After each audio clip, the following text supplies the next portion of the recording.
Riley Hale for your First Alert. Live from Augusta, we're watching News 1226 at 11. And we are looking at some rainfall moving through the area right now. More rainfall in store for the week ahead. But before we talk about your forecast, we'll look at some important news updates. Good evening, I'm Hallie Turner. It's been a hectic day in the political world as President Biden announced he will not run for re-election. Biden is the first president since Lyndon B. Johnson not to seek re-election. His party now in chaos with 107 days until the election. CBS's Nancy Cordes is at the White House. The historic and stunning announcement from President Biden came early this afternoon. In a letter to the American people posted on social media, he said, "While it has been my intention to seek re-election, I believe it is in the best interest of my party and the country for me to stand down and focus solely on fulfilling my duties as president for the remainder of my term." The announcement threw the race into disarray. No sitting American president has dropped out of a campaign so late in the election cycle. In a subsequent post, Biden endorsed his vice president, Kamala Harris. Are we ready to fight for it? Harris, in turn, said she was, quote, honored to have the president's endorsement, and my intention is to earn and win this nomination. We have 107 days until Election Day. Together we'll fight, and together we will win. Delaware Senator and Biden ally Chris Coons said it was a hard decision for the president. I still believe he could have beaten Donald Trump, but I also know that what he's done today is in the best interests of our nation. A slew of political heavyweights are already backing Harris, including both Clintons and many members of Congress. Pressure had been mounting on the president to step aside. A growing number of congressional Democrats called on him to leave the race as the polls worsened, donations dropped off, and the president himself showed signs of a slowdown, both physically and verbally. Look at the heat I'm getting because I named the Secretary of Defense for black man. On top of all that came the president's COVID diagnosis on Wednesday, forcing him to cut short a campaign trip to Nevada. As he recovered at his beach home in Rehoboth this weekend, the calls to step down grew louder. It is time to step aside and turn this over to a new generation. My endorsement stays until he makes that decision. I'm encouraging that. The country's encouraging it. And he has a chance to be an American hero. Even this morning, the president's top advisors insisted he would continue to fight on. And I want to be crystal clear. He's made a decision, and that decision is to accept the nomination and run for re-election, win re-election. After Biden pulled out, the Republican nominee, Donald Trump, slammed him, saying he was not fit to serve from the very beginning. But the Trump campaign privately wanted Biden to stay in the race, thinking he was an easier target. They've now turned their attention to Vice President Harris, attacking her in a new ad out today. Nancy Cordes, CBS News, the White House. Leaders on both sides of the river reacted as Biden announced he will not run for re-election. From Columbia and Richmond County to Aiken and the larger South Carolina representatives, Jada Walker joins us live in the newsroom after talking to leaders today. Jada.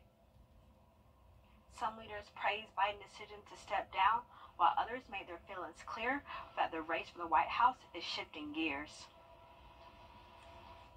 In Columbia County, the Democratic Party chairman praised the president while sending a simple message to Democratic supporters.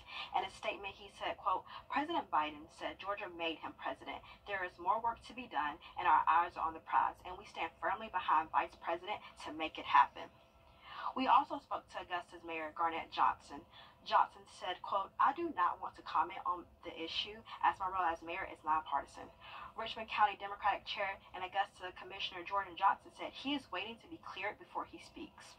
On the Georgia side, it is especially important because Georgia is expected to play a huge role in this year's election. John Ossoff, Georgia Senator, thanked President Biden and endorsed Vice President Harris in a statement saying, quote, Kamala Harris is prepared, ready to win, and has my full support. Meanwhile, Republicans continue to rally around Trump and J.D. Vance. U.S. Congressman Rick Allen, Augusta representative, said, quote, Joe Biden knew he would be fired in November and finally accepted that the American people are fed up with his radical policies and glaring weakness on the world stage. He finished his statement by endorsing Trump. And Tim Scott, South Carolina senator, called Democrats a threat to democracy. He said that, quote, the left will stop at nothing with their We're having some technical difficulties. Well, South Carolina Democratic Congressman Jim Clyburn echoed Biden's support for Vice President Harris and praised the president for his work. And the South Carolina DNC delegation is endorsing Vice President Harris following Biden's dropping out. The organization says it met virtually to vote on the endorsement.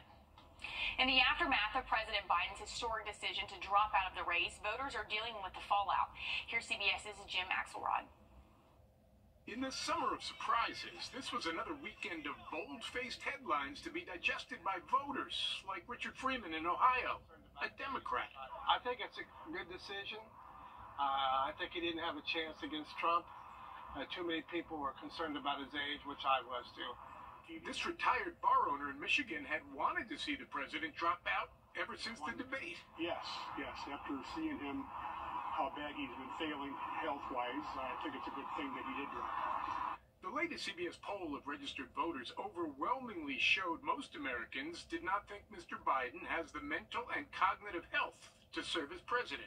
Well, I can't say that I'm too fully surprised, but I mean, I honestly didn't think that was going to happen, but you know, just hearing it now, it makes sense. From coast to coast, from suburban New York City. I'm disappointed because I felt like he was pushed out, and I really felt like the Democrats should have stood behind him. To Democrats in Philadelphia. I think it's a good decision. I think they'll be better suited by some new blood that would come to the Democratic Party. To Republicans sweating it out in Phoenix, there were a lot of feelings about Joe Biden ending his campaign, but not a lot of surprise. I just didn't feel like he was mentally capable to run this race. And also, I mean, yes, I am Republican, but I also felt like it was also to a disadvantage for him and his party to also stay running. It's an old rule of politics that Americans don't really start focusing on the presidential elections until Labor Day, but not this cycle. After the last 2 weekends, voters have every reason to wonder what the next one could bring. The Democratic National Convention begins August 19th. Now, closer to home with weather, it's still looking pretty green on the First Alert radar this evening, Mikkel. That's right, Holly. We're actually tracking some rainfall. Every time you visit Parker's Kitchen, your support makes a difference, impacting education for kids of all ages. And none of this happens without you. It was like a scene from Back to the Future after the massive tech outage disrupted life for millions worldwide. Many companies turning to old-school solutions to deal with the new tech problems. Here's CBS's Elizabeth Palmer. The biggest tech meltdown in history looked like this. The blue screen of death glowed everywhere, from Disneyland Europe to Australian mall checkouts to the British health system. Unfortunately, due to the global IT issues, we're going to have to cancel your appointment. We've not been able to prescribe medications in the normal electronic way. We've not been able to make referrals. Dr. Triska did manage the old-fashioned way. But when some airlines tried that, they found paper boarding passes were no match for crowds like these. There was frustration from Mexico to Malaysia to Stansted near London. I've never seen an airport like it. No one has seen anything like this. No graphics behind me, but I'll try to explain. In the UK, the BBC weatherwoman had a forecast, but no maps. And Sky News had no pictures at all. All this should be a wake-up call for a world that depends on vulnerable technology. But is there a simple way to disaster-proof our computer networks? It's not something governments can fix quickly, easily, or cheaply. And it requires a major dialogue with the tech industry. It requires looking strategically at how tech evolves, because you're not going to rip this all out and start again. As millions of blue screens come back to life, it's tempting to think this meltdown was a one-off. Don't get your hopes up. So we're going to have to get used to stuff like this happening for quite a while to come. Elizabeth Palmer, CBS News, London. Now, FlightAware's misery map is telling a rough story this evening with all the red in the country, and it's the data where it's showing more than 9,000 delays and over 1,700 cancellations within the United States today. Well, thank you for that, Hallie. In case you were wondering, the tropics, quiet as a mouse. We'll talk about our unsettled weather pattern here back at home coming up next. When when migraine strikes. Automotive Group.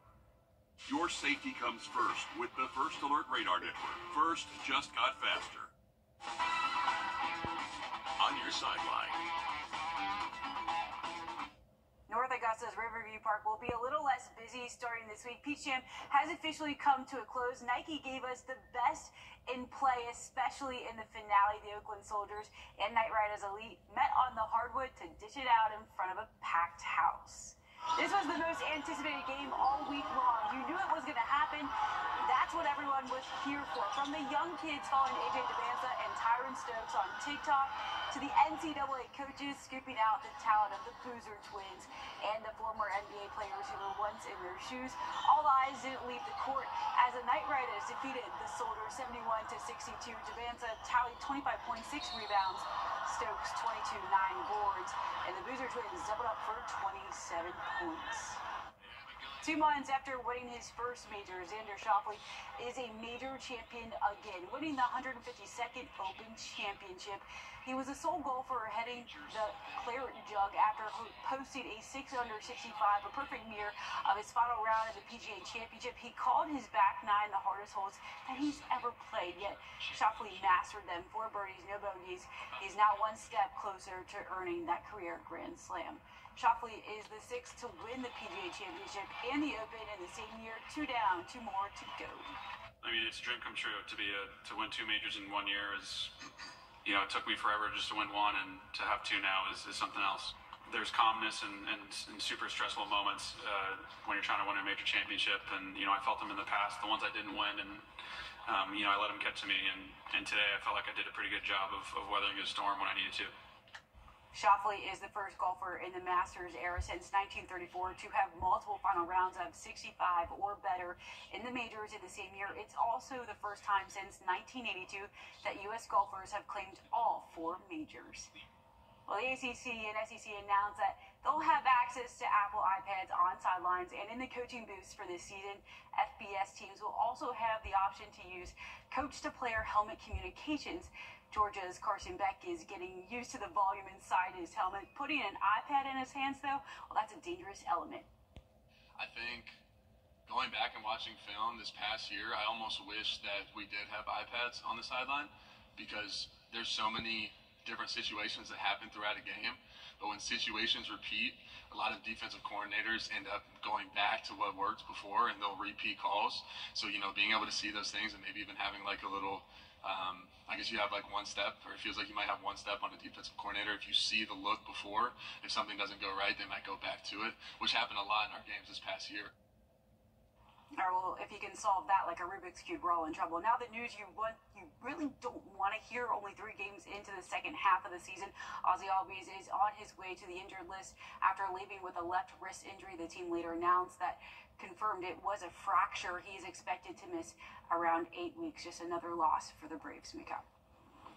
Definitely don't want to hear that. Not any good news right there. But Alyssa, thank you for those sports updates. Didn't see much rainfall today in Augusta or Aiken. It's currently raining now, though. So we'll talk about that and the forecast ahead. But before we let you go, I want to send things over to Studio B to Neil and Chase. Well, thanks so much, Mikkel. And Chase, if folks have been hurt on the job, we invite them to give us a holler tonight. Yeah, we got one of the best in town here to give you some legal advice in case you're injured on the job. So stay tuned. The number 844-706-1212. We'll be back in just a few minutes.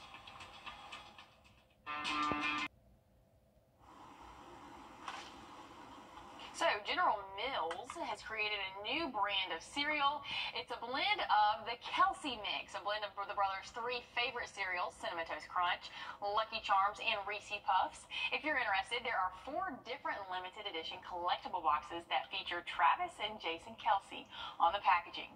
You know, my mom never let me have sugary cereal when I was growing up, so this would be an absolute no in our house. That is terrible. Yeah. Not but nice just all household. 3 of them together, is it, did they say it's 3 different? Yeah, it was Reese's Puffs. I do love Cinnamon Reese's Toast Crunch. Reese's Cups are like my favorite candy and I was cereal. so on the Kelsey brothers first because, you know. Well, between Taylor Swift and Travis Kelsey, I mean, they are like making a lot of money, so. Yeah, they sold out in UC when they had their podcast. They're live not so long ago. So which one would you eat, Mikkel? I I don't know. That's tough. That's a lie. You know which one. Cinnamon Toast Crunch? Yeah, probably. Okay. Wait, oh, they're not all together? Like No, I think they're 3 separate boxes. I thought it was all in one, too. I'm confused. I don't know. We'll have to find out. But my mom would say no. So how about you guys ask your mom? But anyway, thanks for joining us. Don't stick around. More Law Call is on your way. Have a great night.